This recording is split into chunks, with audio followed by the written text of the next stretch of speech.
Welcome. Welcome. You're gonna do that too? Yeah, it's our thing. What? That's how the first intro went. Oh, but I did it as a joke. Yeah, but now it's a thing. Oh. Well, welcome. What is up, guys? Welcome to the second episode of Shivers. Today we have quite the doozy of a story. But oops, I said already we one really up we in really there. gotta work on it. I don't know why it's like. It's just so comfortable in our vocab. Yeah, I guess. But when we talk about stuff, like that space filler. Yeah. So first thing, that's not is different. So basically the same thing. Before we get into it, we have a couple of announcements to go over. First, we are recording a podcast and also recording or taping our podcast as well. So YouTube, what's up? Spotify, what's up? Amelia, how about you announce some of the things we want to go over, and we'll get right into it. Yeah, so we have Spotify, thanks to my sister. Yes, big shout out to April. Thank you, April. We were able to put it on Spotify, no issue. A link will be provided in the description on our Facebook page. So if you can go and follow us, and then we turn on that bell. Yeah. For the notifications. Yeah, we also there we are. Don't you got it? Comfy. Just go. Oh. I just tripped on my spit. Did you hear it? If you guys would rate our show on Spotify, yes, that increases our growth and be super helpful. So if you can do that. If you haven't already, please subscribe to our YouTube channel. Yeah. Here we are. Hey, we this is obviously Shivers, so find us, like us, subscribe to us. We also just made an Instagram, yes, which we will post pictures of our podcasts and whatnot, things that we're talking about that we want you to see. We love a good picture. Yep. Of things. Yep. Yeah, so any stories or cases that we cover, with photos included, will be found on our Instagram. So if you're listening on Spotify, then you can head over to it, which is, did you mention the name? Shivers Podcast. Shivers Podcast. No space. No space. No space, no period, just straight Shivers Podcast. Yep. Search us. And if you're watching YouTube, the pictures will be put up on screen. But yeah, we really appreciate so far all of the love and support that we've received, and it's really helped us. You know, this is new to us. Yes, thank you. So we really appreciate all of criticism, whatever. It's all a learning thing for us. Yes. And also, if you have any stories or anything you want us to read, send us in our Gmail, which is also on our Facebook that you can find, but it's shivers.horror@gmail.com. Now, let's get into it. Let's get spooky. All right. So what we're going to do is every other week, we're going to swap who's telling the story. That way the other person gets a genuine reaction. So this week, I chose to... Actually, it was requested quite a few times. So we are now... More than one request? Yeah. We are covering the story of Sheila Labarre. Dun, dun, dun. Which hits very close to home. We are... It is literally right down the street from us, so... Yeah. I'm gonna hit you every time you say it. Well. So. Hard. First thing... Yeah, we're trying to work on so if you guys didn't catch on to that, because we said it quite a bit. God damn it. That one was on accident. So, for starters, we're gonna shout out the book Wicked Intentions, which is a book about the Sheila Labarre story. It's written by Kevin Flynn.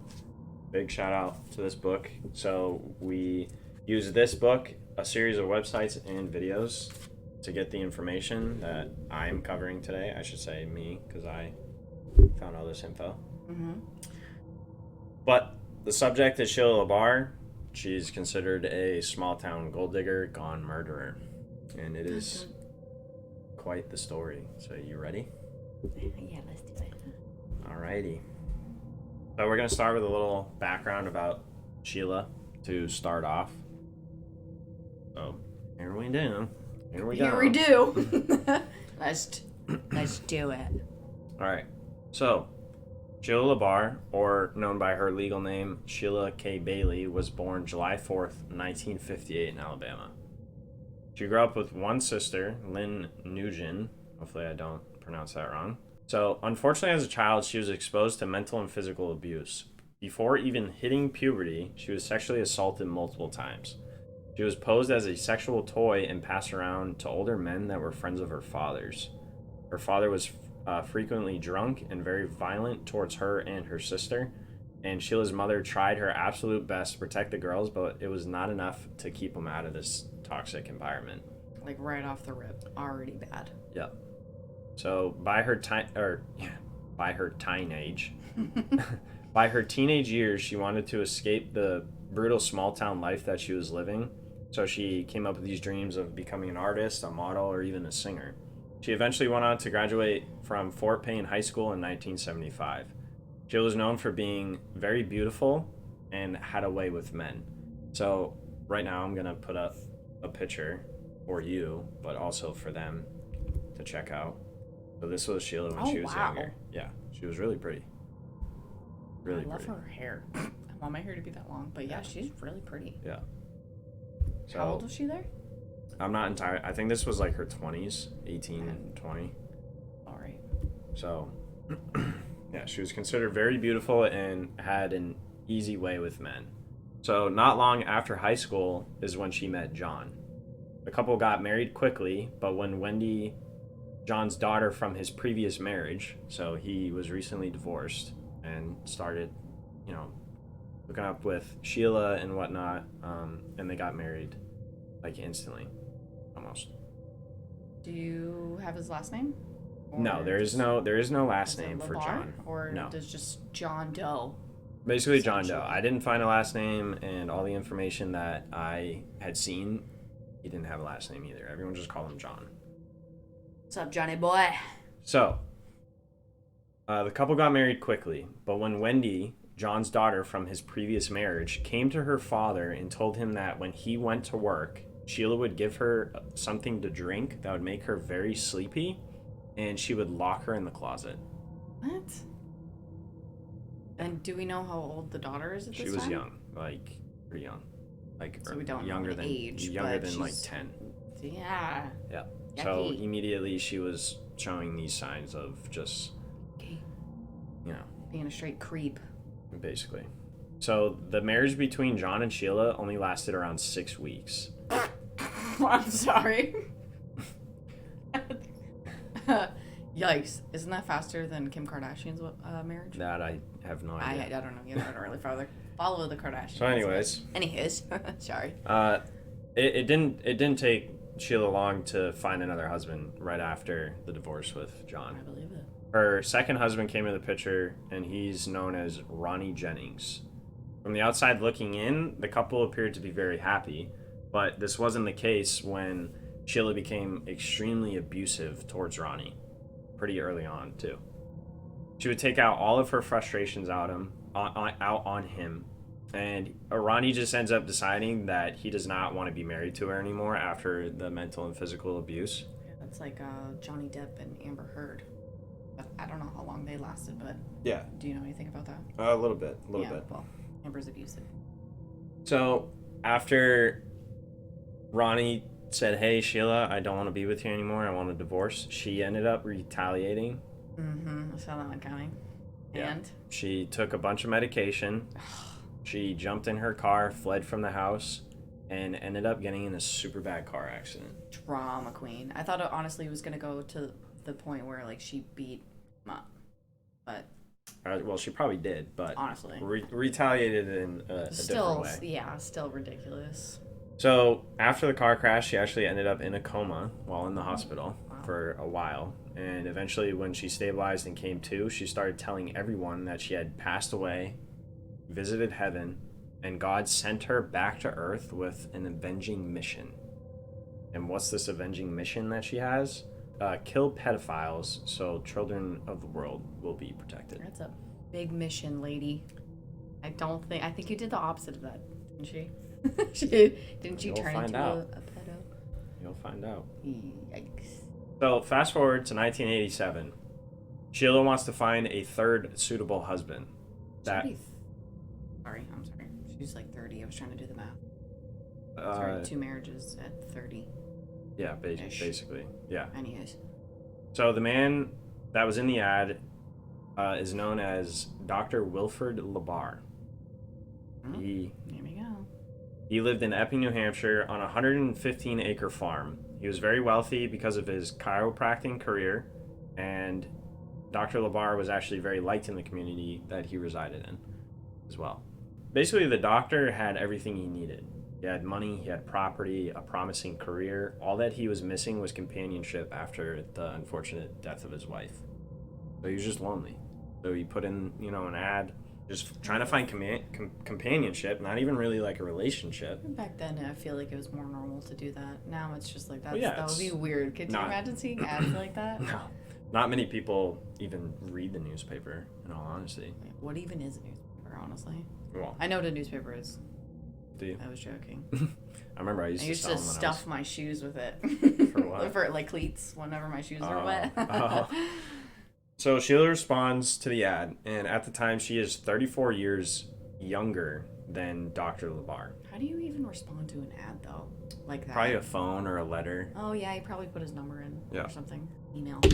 So she responds by writing the doctor, including nude photos. Oh, what? Yeah. The doctor. He was like, ooh. Yeah. The doctor ended up falling very far. Very far.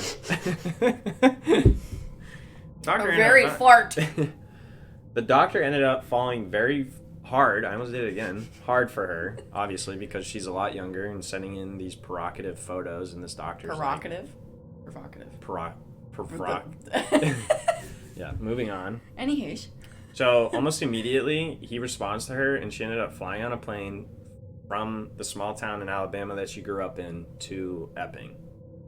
And almost right off the bat, they're in like a relationship. Well, yeah, I mean, you don't just fly that far, just to, well, I can't say just to say hey, but I did that, so. Yeah. So almost immediately, they end up in a relationship, and Sheila starts putting her hands into all of the doctor's business. Mm-hmm.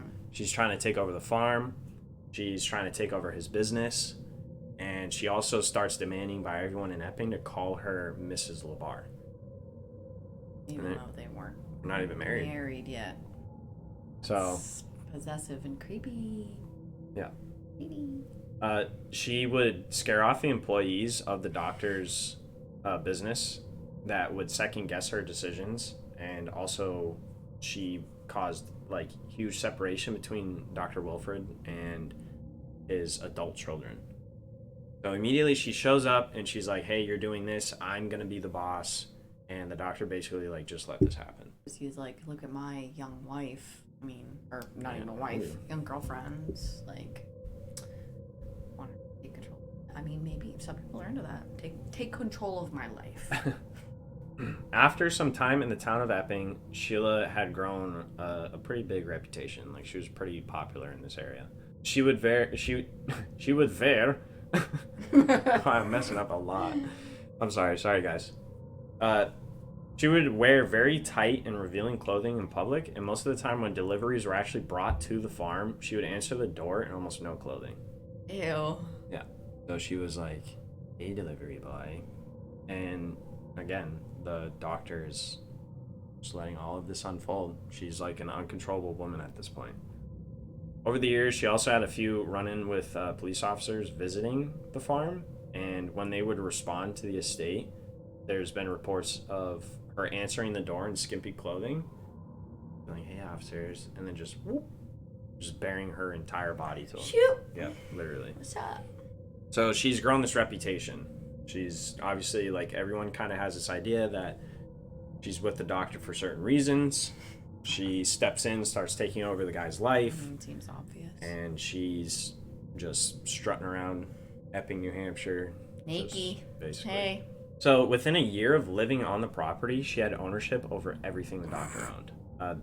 It said that the doctor agreed because he doesn't want to lose her, obviously, and while staying unmarried, she told the doctor, even with signing over his property, that she will not be his wife ever. She's going to live her life as a single woman the whole time she's there. So this doctor is getting used and abused. And he sounds like he likes it, or he doesn't. He doesn't change anything. I don't know. Speaking of, the doctor was questioned by many people around town why he would even decide to keep Sheila around, and every time his statement was, "She has too much on me." Oh, yeah, literally. What does it mean? Over the years, she had bullied customers that were visiting the chiropractic business into paying. She, again, scared away a bunch of questioning employees, and she actually ended up starting to abuse the doctor. Once again. Going back into her habits. Michael Wallace, a Epping police officer, was called to a domestic violence at the farm, and the doctor had deep scratches all over his face and neck. Oh my God. And at this point, she had completely isolated him from everyone and took over his entire life. That's what an abusive person does. So now she's kind of on the radar of the police officers at this yeah. point. Because Especially who after else is there? Yeah, especially something like that, too. So fast forward to 1995. Basically, this story's going to jump around a lot because it's just like the main parts of the story. There's obviously stuff that had happened in between, but you kind of fill it out. So there's not like a huge amount of back information. But fast forwarding to 1995. Here we were born. Here I was born in 94. Sheila meets a handyman that was actually from Jamaica that was working on the doctor's clinic, and they start up conversations. They start talking this and that, and Wayne Ennis is the handyman. He ends up starting to fall for Sheila, but within the same year, she had a restraining order put on him, but also married him. What? And get this. Excuse me, what? And get this. After they get married, she brought him back to the farm to live with her and the doctor. Mm-hmm. Don't like it. Yeah. Don't like the it. Story is pretty That wild. guy sounds like a weenie. So even though she was actually married to Wayne Ennis, she still kept the last name LaBar. But she's not even married to the doctor. It's not a common law marriage or anything. Like, there's nothing tying them other than the power of an attorney. Power of her. Yeah. Power of attorney over everything the doctor owned. So over time, she had brought Wayne off the property in their vehicle. And, Wayne had been on the farm for a little bit at this point. And so they hop in the car, they're driving down the Epping back roads. And she told him that she wished a horse would just kick Dr. Wilford in the head and kill him. And she also stated that she had thought about strangling him herself. So then, while on the car ride, she tried to persuade Wayne to kill the doctor for her so that they can own the farm. Even though she literally... Well, it's like, I think the doctor had signed it over for when he passed away. I don't think she owns the farm at this point. Hope not. So, at first, he was like way too scared to say no to her, but eventually he said no and said, I can't kill him. He's literally like a father to me. That's weird to say. Yeah, isn't that really weird? Married to her who's with him. Yeah. Okay, that's how much The the love age triangle. difference is. But she struck fear into these people that were around her so badly that they just would not. I will do it. At first, he was like scared to say no. He didn't agree to it. Mm-hmm. Overall, Wayne had stated that the main reason for the divorce was because he caught her with another man one night. Other than the doctor. Yeah, a total different guy. Another man's. Yeah. Wayne had gone and told the doctor the plans that she had, and The doctor immediately took Wayne, brought him to a bus station so he could get out of town, and Sheila literally never saw him again. Oh, good for the doctor to do that. The only thing the doctor had asked was for Wayne to report the case to the police, and he never did. So Sheila just continued reigning. Probably scared, which I don't blame the guy. She sounds terrifying. Which is crazy because she doesn't look terrifying at all. She looks, I mean, don't really know an abuser looks. Yeah, I mean, they look like anything, you know? Yeah. They look like anyone. So, never reported, and Wayne was literally never seen again until he had written letters for the police to help Sheila during the trial. To help get go her against her. Yes. Oh, Yeah, I was like, he's to help her trying get to help put her in right jail. now? No. After Wayne had left, Sheila then approached one of the doctor's patients. His name was James Brackett. He had a low IQ and a slow speech issue and was 10 years younger than Sheila. She coerced him into moving onto the farm with her and the doctor. The relationship between James and Sheila became very abusive very fast. We're basically seeing a repetitive deal here. It's a pattern. Mm-hmm. Yeah. She would physically and mentally abuse him almost daily, but just like every other man that Sheila encountered in this way, he was too scared to leave and save himself. So for a total of 5 years, James had remained on the farm and during this abuse. Halfway through James staying on the farm, Dr. Wilford actually had passed away. Wow. So he passed away in the year 2000, and his autopsy proved that he had passed away from a severe heart attack, high blood pressure, hypertension, and arteriosclerosis, which is like, I'm saying it wrong and I am, but it's like the clogging of your arteries. And how old was he? I didn't get his age. Thanks for embarrassing me. I'm sorry. I just figured it was probably earlier than anticipated, but I think so, all but of the stress that literally he was under from her. Yeah. Obviously, the doctor really, I don't think he had any underlying issues prior to her moving there, but for over 20 years, he suffered abuse from Sheila. So obviously this increased his death rate, basically. And the public and the family of the doctor thought for sure that she had something to do with it, but there was absolutely no connection other than the stress, which you can't be charged for. So right at the death of the doctor, Sheila was in complete control, and no one could tell her otherwise. She was the owner of the farm. She owned everything at that point. Amelia's on her phone trying to find the doctor's age. After the doctor had passed away, the abuse of James Brackett excelled to a whole nother level. He's only 74. Yeah, that's young. That is young. It's not super young, but I bet he would have lived longer. Yeah, it's too young, especially being a doctor, too. So. Yeah. So the abuse literally just excelled once the doctor had passed away. James then had firearms being discharged at him. Sheila took an axe and chased him into a barn. He ended up hiding, and something out of like The Shining. You ever seen that movie? No. You've seen clips of it where the guy breaks through the door with the axe. He's like, "Here's Johnny." Oh. Yeah, Sheila literally did that to this man while he was trying to hide in a barn. Oh. I can't even imagine. No. So at this point, after the doctor's death, she fell into heavy drug use, including marijuana and tranquilizers, and the abuse of James just continued and continued and continued. Why did she even care about the doctor? It sounds like she didn't even care about him. I don't know. Married basically 2 other guys. Within the time of James being on the farm, he made several attempts to leave the property and the abuse, but he failed, which I don't really know how you do that, but I don't know. I didn't meet this woman, so. Until one day during a blizzard, he hiked through the woods to a homeless shelter, and with the help of his family, he finally escaped. It had been said during the time he had spent on the farm, she had hired several farm workers to help around, and most of them just disappeared, never to be seen again. And when Sheila was questioned about the people she had hired, she stated they just up and left. And there was no evidence of these people being around.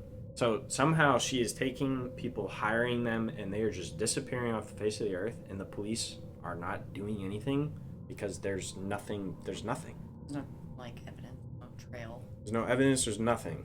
Fast forward some time, and once again, Sheila is luring in her next victim of abuse. Michael Deloage came into the picture after coming from the state of Connecticut and was in a homeless shelter in New Hampshire. He had suffered from substance abuse, was distanced from his ex-wife and his daughter, and had zero money. So when Sheila met him and approached him with the idea of coming to the farm with having a place to stay, a steady job, and sex, he literally couldn't turn it down. Like this, oh, I just won the golden ticket. Little did he know that was the biggest mistake he ever made. Less than a year of being with Sheila, Michael had essentially gone rogue. His parents had little contact with him as is, but he would occasionally call and say, "Hey, Mom, like I'm doing this, I'm just basically just catching up," but it reduced to almost nothing. They had feared something had terrible, like, happened to him, and they had heard rumors that he was being attacked by Sheila, and in one case, she had almost severed his ear off of his head. Like, he attacked him so bad. And Sheila's neighbors also describe a situation he was involved in during the winter. So in the middle of a blizzard, this man is walking down the driveway, stumbling and bleeding from the head, and when stopped and questioned by one of the neighbors, all he said was Sheila. So the police were called, and again, they couldn't do anything for whatever reason. And the last time Michael spoke to his family and his mother was like absolutely begging him to leave and come back. Sheila caught the conversation and became furious.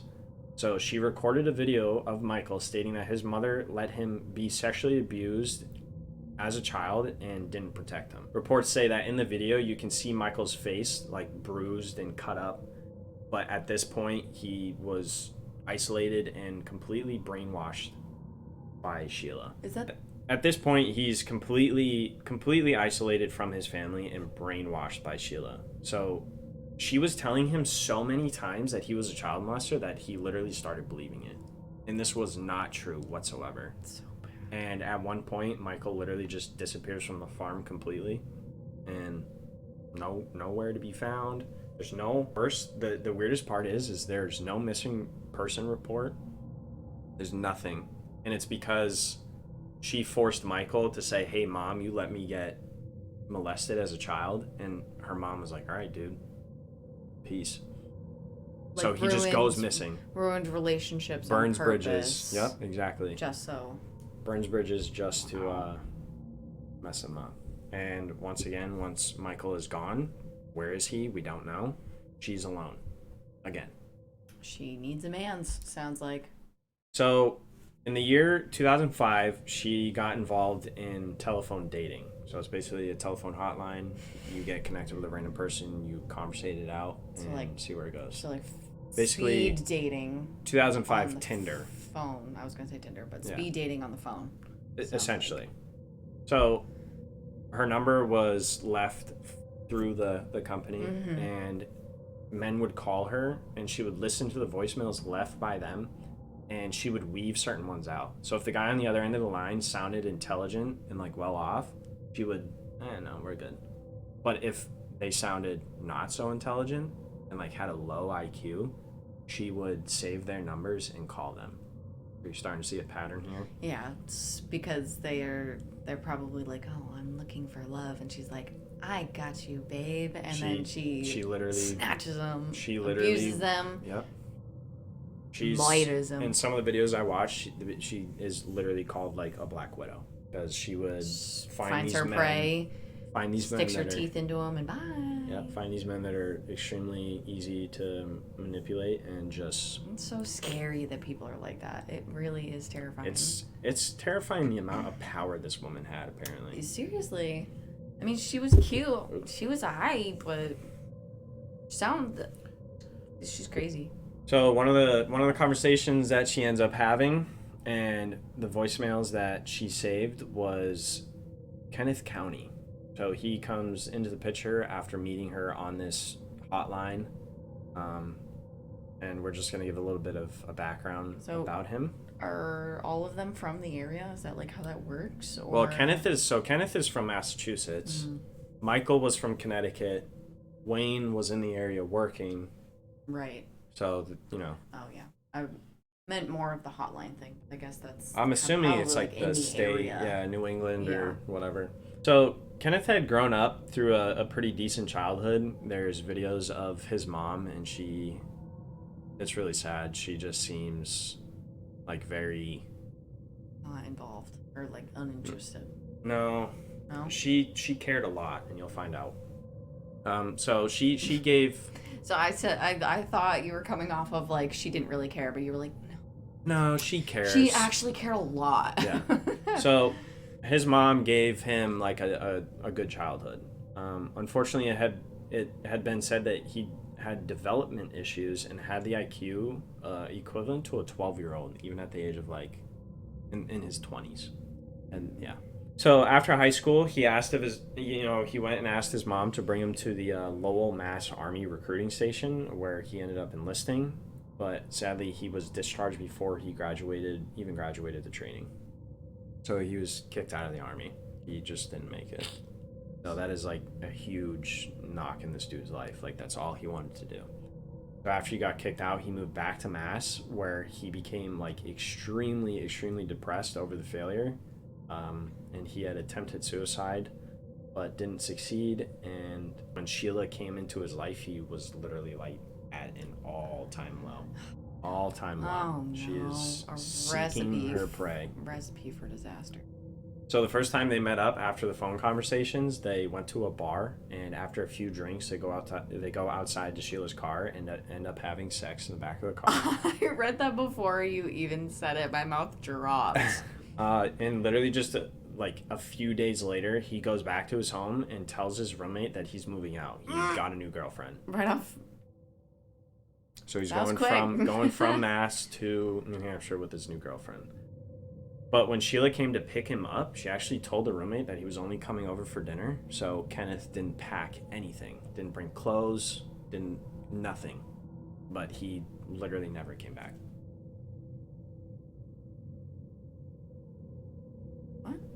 Yeah. He didn't show back up to the house ever. So like, but it sounded like he was under the impression he was leaving for good, and then the roommate only found out that it was only for one day, so he didn't have any of his stuff.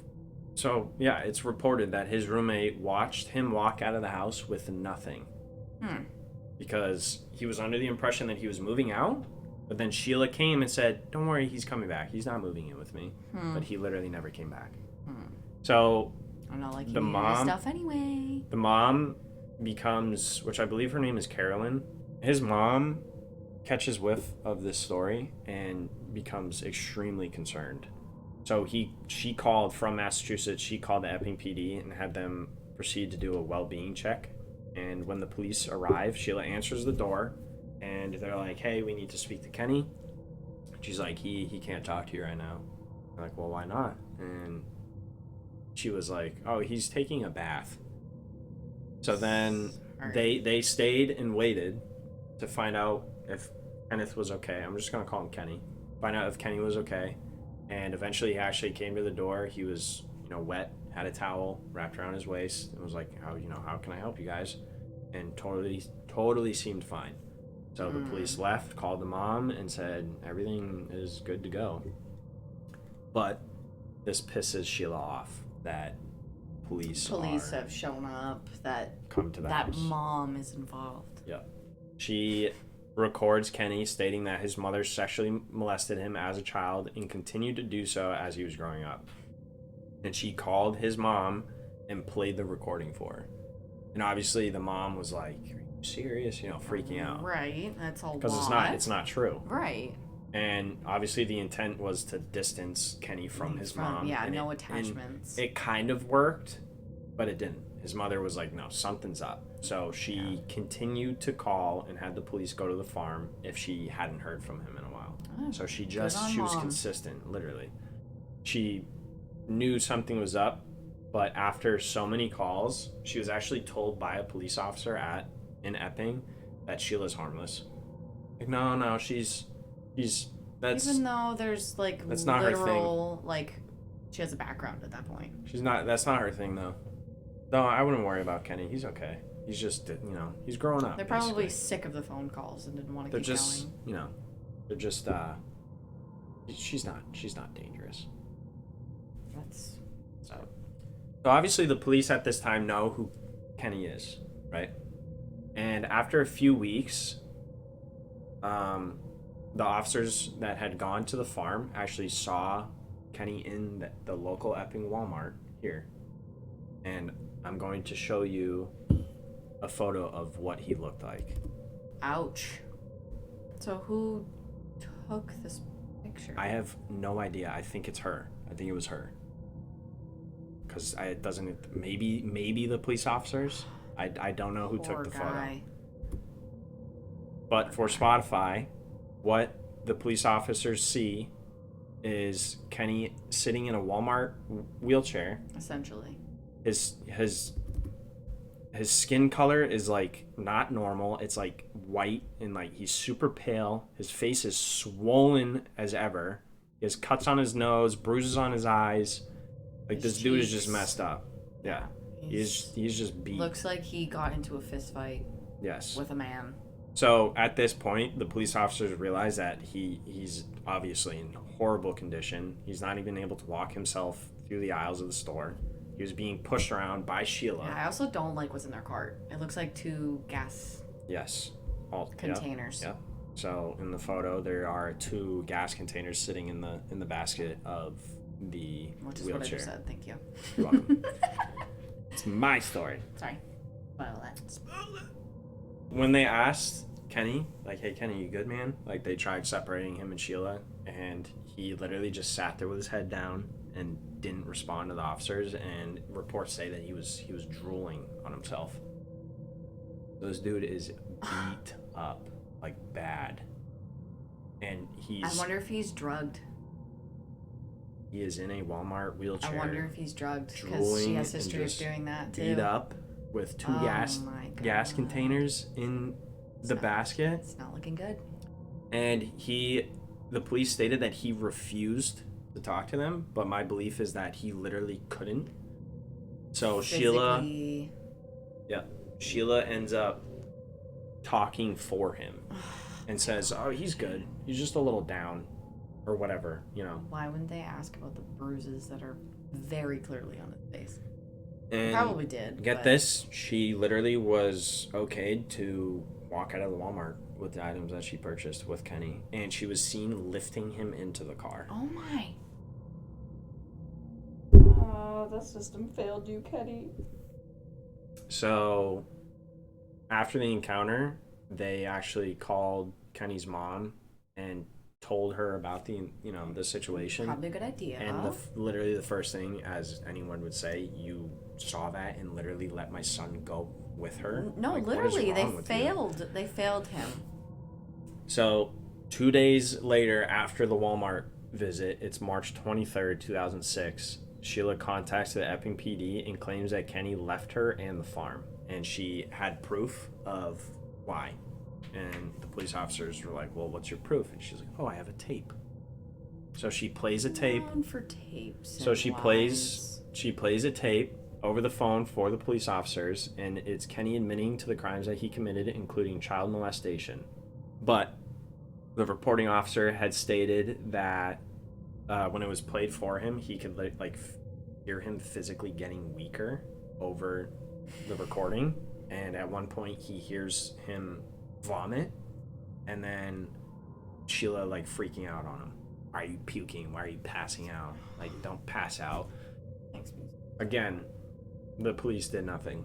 They're supposed to do. Oh no, I'm sorry. I'm totally wrong with that. I retract my statement. Let me just say this real quick because I'm messing up. Sheila used this tactic of recording false claims of crimes by her victims, obviously, and at one point she had over 300 cassettes of recorded conversations. That's when you know someone is manipulative, because she starts recording and making them lie, and she's trying to she's trying to cover her back.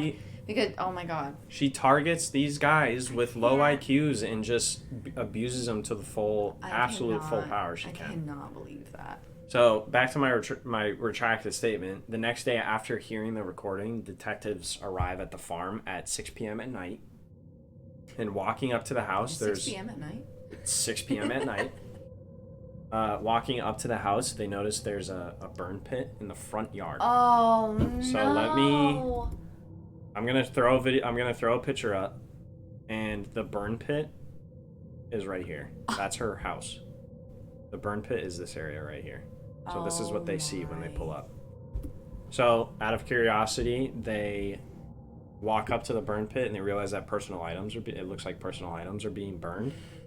But with further investigation, one of the detectives looks in closer into the burn pile and finds a bone with a hunk of flesh on it.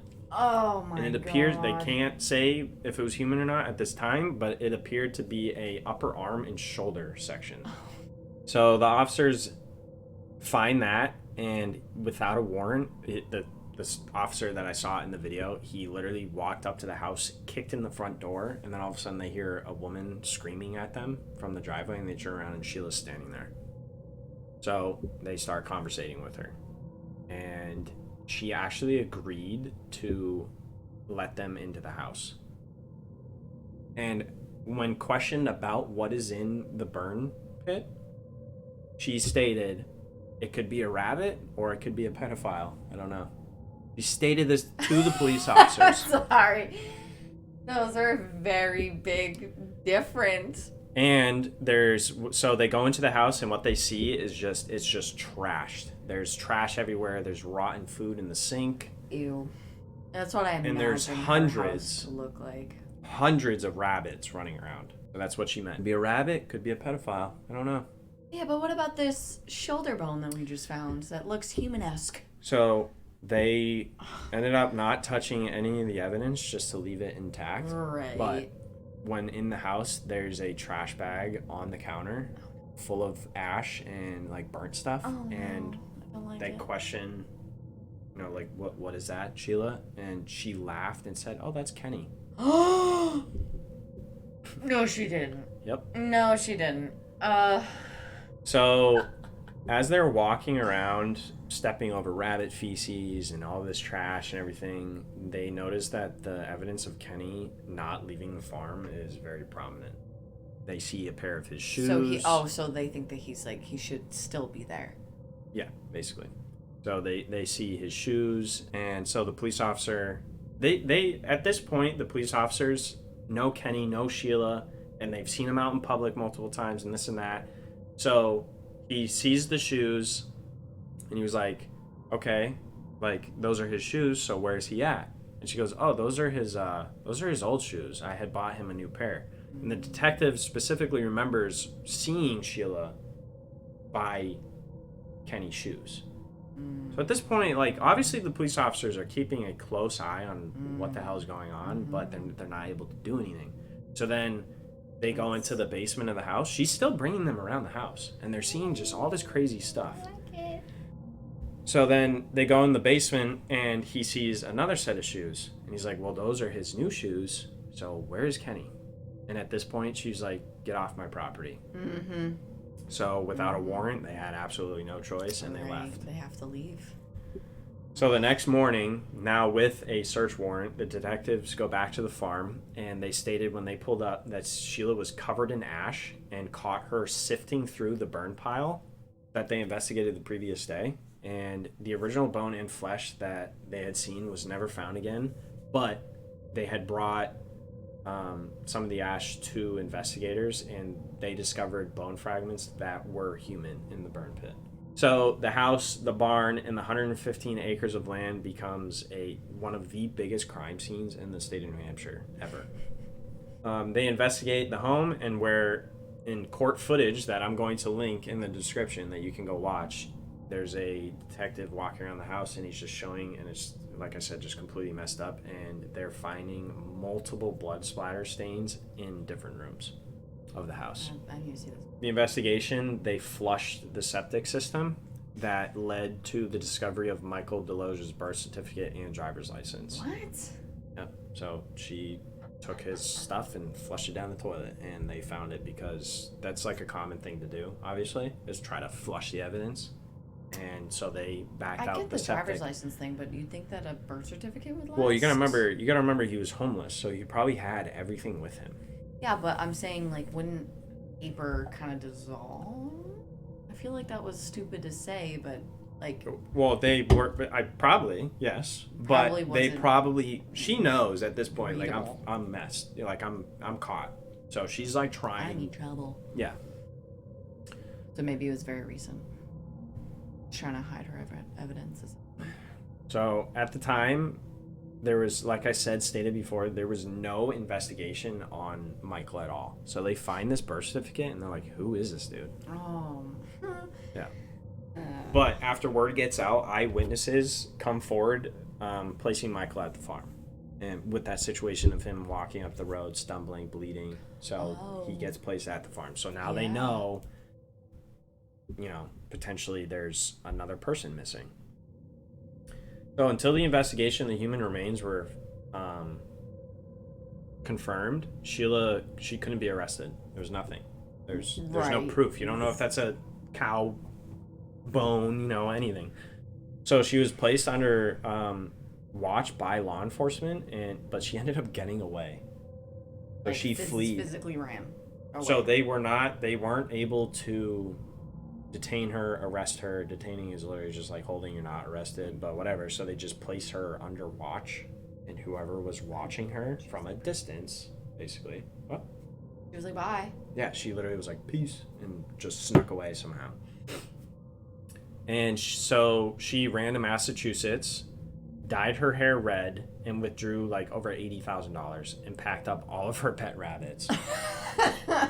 Do we know how many pet rabbits? Hundreds, they say. So, like the whole house is full of rabbits. How do you pack up that many rabbits and you don't go unnoticed? How do you even carry that? How does one travel with hundreds of rabbits? I have no idea. So the DNA test results finally come in, and she's officially charged with murder because they came back to Kenneth County. So the test results come back, and unfortunately she had murdered Kenneth County.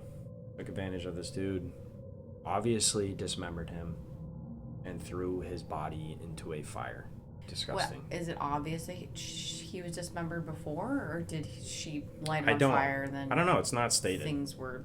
The investigation of this whole case is just extremely weird, and you'll find out why after. But back to Sheila. So she runs to Massachusetts, charged with murder, but she's literally still on the loose. They can't find her. So she actually ends up back in Manchester, New Hampshire, and she stops by a pet store asking the associates to watch her pet rabbits for a few days. And the associates are a little concerned, and obviously she comes up with some story and says, I don't have a place to stay, blah, blah, blah. And the store owners agreed and actually invited her into their home. I didn't know that you could actually do that, though. You could just walk into, what'd you say, Petco? No, a pet store. Oh. So it sounds like a smaller private pet store, probably. Yeah, probably. But, hey, can you watch my, hundreds of rabbits? Yeah. Later that night, or at some point, they're hanging out in the house playing with the rabbits, and the 11 o'clock news comes on, and it states that there's a man missing in Epping, New Hampshire, and there's a woman wanted for murder, and Sheila's photo pops up on the news. Oh, no. So the family instantly called the police. Trying not to panic in front of her. She was finally caught and arrested. Oh. Could you imagine the coincidence of them watching that news? I would shit my pants. Watching the news. And all of a sudden, at that time, they're watching the right channel. What are the chances? That's literally something out of a movie. Literally, that's something that you'd be like, nah, that's not real. And it has to be true because, then you're just like, they probably have police reports of it in our house. That is, I don't know what I would do. Do I attack the person? Do I stay cool? Just act nonchalantly? I wonder where she was when they saw the news. Sit on the couch just kind of side eye him well, hey, I gotta disturbing.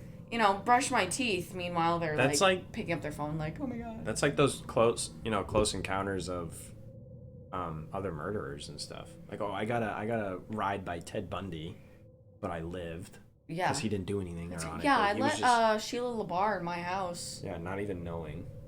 Because I was being what I thought was being nice. Yeah, literally. So Michael's body, unfortunately, was never actually recovered, but positive DNA test of the blood splatter. Some of the blood splatters in the house led back to Michael. So at the point of her being arrested, she was going to be charged with 2 counts of murder. And while in court, she actually admitted to killing both men, falling back on her avenging mission of killing pedophiles. So she had this, and she just kept saying it. I guess her story in court would change, but she would always fall back to killing them just because they're pedophiles. Which they weren't. They literally were not pedophiles. She brainwashed them and forced them to say this stuff and basically blackmailed them. Yeah. She's like, I have recording evidence that they're pedophiles. Yeah. And it's like, you forced them to say. So her defense in court is that she was clinically insane during the murders, but she was charged with both counts of murder, mainly due to the fact that there was way too much planning and cover up with the case for a quote-unquote crazy person. Mm-hmm. So she is now serving 2 life sentences without the chance of parole in Homestead Correctional Institution in Florida. Florida? Yeah, I was surprised when I saw that. I don't know why. Did she start off in Florida? Like they? No, there's no way. She probably started here. Why she got transported to Florida, I have zero idea. It's probably a certain level of, like, it's a maximum security prison or something. Or my information's wrong. I don't know. But it said, I Googled, where is Sheila Labarre today? And it said Florida. So while she Googles that and proves me wrong, additional information about the investigation. So further investigations of the homestead revealed a human toe by the barn, apparently. And tests were done on the toe, DNA test, and that toe didn't belong. Are you listening? Didn't belong to who? Anyone? Didn't belong to Kenneth County or Michael Deloage. Oh my. So there's a high belief that there's a lot more bodies on the property. And she's actually not considered. I don't think she's considered a serial killer. Because she only killed 2 people, and I think it's like 3. That's written, but Yeah. no, because she had workers on her farm that disappeared, right? Yeah, that's like the part of this that I don't understand is they found a toe. Well, she's in Florida. Yeah, see? All right, yeah, Florida. They find a toe, and nothing else happens. They're just like, oh, yeah, there's probably bodies out there. There's probably bodies. That is just, I don't know. Obviously, I'm not a police officer. I was, but nothing, you know what I mean? Like, but, so, where's the pieces here? You find a toe, and there's, like, it doesn't belong to Kenneth County or and they don't Michael Deloage? dive into it. That's what I'm saying. Maybe they did. Maybe, I don't know. But, I don't think she's considered a serial killer. It's on Google that she is. Oh, okay. I thought it was like 3 people is like you're a serial killer or something. I don't know. But belief is that everyone believes she's a serial killer just because they think there are bodies buried throughout her property everywhere. And she had 115 acres, and that's a lot. That's a lot of it. Did they ever investigate any of the acres? I'm assuming they did. Yeah, they combed, and there's not a lot of information on this case. There's really not. It's like, and it's a crazy case.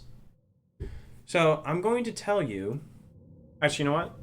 Yeah, let me do these 2 stories first, and then I'm going to tell you something. Possible serial killer. She has the title of possible serial killer because they didn't want to search her property probably more. So, it's so weird to me. Like, maybe they didn't have consent or something. I have no idea. But the house is now owned and lived in by someone, which is no, thank you. Creepy as hell, No, and I have a thank story you. about it. So if you stay around to the end of the video, you're actually going to see some bonus footage, and it's creepy. So since we live not even 20 minutes away from where this lady murdered people, we have some personal stories in from people that we personally know, and with some encounters with Sheila Labarre before she was caught. So the first one up is Ryan, which is Amelia's brother-in-law. Okay. And here's his story. In Raymond, New Hampshire, there were 3 friends playing outside when a pickup truck was driving slowly by. Them being around the ages of 13, 14, said something smart, and the truck came to a stop. There was a lady driving the pickup. She starts talking to the 3 friends about offering them jobs on a farm she owns in Epping. Said she needed help because of surgery she recently had on her knee. They all denied because the situation felt off. Before she left, she gave them $7 to split and a few pieces of gum. I remember that now. Mm-hmm. They went home and told their parents about the nice lady and what she had Given them, what she had given them. Fast forward a few months, and Ryan receives a phone call from a friend that day saying, "You need to turn on the news right now," because he thinks he recognizes a lady wanted for murder in Epping. Ryan ran to the TV, turned on the news, and there was the same lady that they saw that day. Sheila Labarre. I remember him telling me this. It was him and a friend, which I guess it was 3 friends. I don't know who the other person was. But that he got asked by her, and they found out that she had, murdered all these boys. And could you imagine if they said yes? No. Ryan wouldn't be It's here way right more now. creepy. Because I didn't know about, like, the farmhands and stuff that ended up going missing. I had no idea about that. I thought she had killed the 2 dudes and whatever. So she must have been going around asking kids to come help her on her farm. That makes me think that there's so many more people that died. And his friends, I feel Good like thing you got good gut instincts, literally bro. dodged the bullet. Literally. So the second story is actually from my mom's brother-in-law. His name is Keith. Hey, Keith. Hey, Keith. So Keith has lived in Epping his entire life, and he does a lot of handyman work around the town. So he was approached by Sheila asking if he could come help on the farm with some work, fixing things up and some farm hand type stuff. Farm work. Farm hands. So Keith politely denied and said that his schedule was fully booked due to him working 2 jobs. His other job was working at the local Walmart. He was working the day Sheila came in with Kenneth County and saw him in the wheelchair with the gas containers in the basket. It's crazy that he can remember that. I mean, he tells wild stories. That's insane. So Keith, I almost said Kenny. Keith, I think, had known who Sheila Labarre is at this point. She's been around for a minute, and he also had said that he saw Kenneth out in public, but didn't ever get to know him personally. So they're obviously around town and whatnot. So Keith apparently saw the state that Kenneth was in, and I believe him because, it's Walmart. You know how many people could claim that they saw him? You know what I mean? Like, yeah, I saw Kenneth in that same thing. So I definitely believe Keith in this story. So he basically was like watching them from a distance and actually approached the police officers, after they had spoke to Sheila and Kenneth, and he was like, "Are you, like, there's something wrong there? Like, what is, like, what's gonna happen?" If you see the state of a guy like that and you don't say, like, if you don't ask, like, hey, like, what's going on? That guy is clearly hurt. Like, yeah, clearly beat up, and they told him that they know something is wrong, but they can't do anything about it. Right. Like, what are they gonna do? And then, literally 2 days later, is when they went to the farm and found that bone. Absolutely wild. So, if you made it to the end of the video, we're going to say our goodbyes, but stay around for some bonus footage because I decided to be weird, and me and my mom and Keith and Keith's girlfriend drove to the LaBar house. I said no thanks and was not involved. So it was a little awkward because the person that was living there was there, but all we did was drive down the road, take a quick video of the house, and then we left. But here's the footage of the entire driveway, the way the trees line up. Fine, bye. And I actually need to see this video too, so. The house, which literally looks the exact same from the photos of That's when wild Sheila to me. lived in Why it. aren't you changing the house? That's great. But if you stuck around, thank you so much. I know this video is long, but I worked so hard on this case. I'm not going to lie. I have like 1,700 pages of information. Until next time, it is Amelia's turn next week. Our goal is to come out with episodes every Sunday. So we have a week to do research. We're not going to commit on days. We're not going to do that. No. Committing on days means not that we're not going to be consistent, but it means that if we're not putting out once a week, okay. Yeah, if we're Once a not week. putting them out on Sundays, then it's kind of like letting people down. So like we're gonna figure it out. We're gonna try to get it out at least once a week, regardless of the day. That's it. That's all I have to say. Alrighty. Thanks, guys. Thanks for tuning in. Remember all the stuff we said in the intro? And we outie. Go follow us. Thanks. Bye. Peace, love, happiness.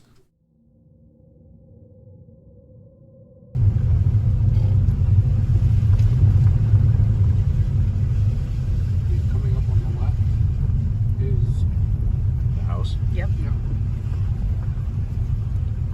and the memorial service is right at the bottom of the hill. Look at how eerie this road is.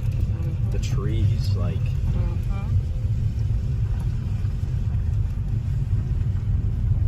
And over there, we just showed it.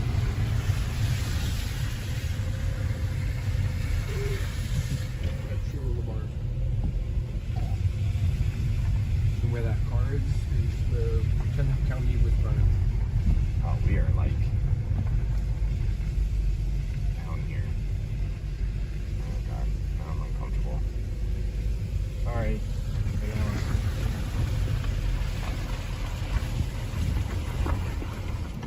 Sorry. We're lost. Oh, you hit the snow.